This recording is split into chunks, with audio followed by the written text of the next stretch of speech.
Dinkes Sumsel mengakui cakupan vaksinasi COVID-19 tahap 2 di provinsi ini untuk kelompok prioritas baru 5%. Hal itu karena tak meratanya vaksin atau penumpukan di satu tempat fasilitas kesehatan, ditambah vaksinasi tahap kedua lebih banyak mencapai 1.159.000 orang. Dinkes Sumsel akan melakukan percepatan pelaksanaan vaksinasi dengan mengoptimalkan distribusi vaksin ke seluruh fasilitas kesehatan swasta dan pemerintah.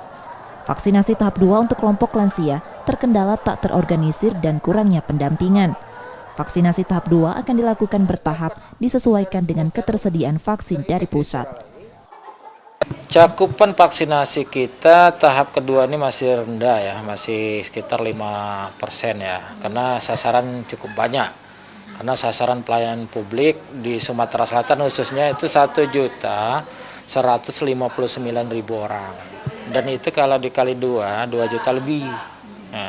Nah ini bertahap sesuai dengan ketersediaan vaksin yang dikirim dari pusat. Dan tentunya setelah vaksin akan datang lagi, kita akan mengatur strategi percepatan pelaksanaan vaksin ini.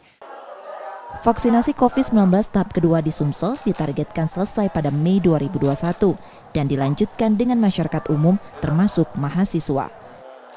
Reski Oktora, Muklas Diferensial, Kompas TV Palembang, Sumatera Selatan.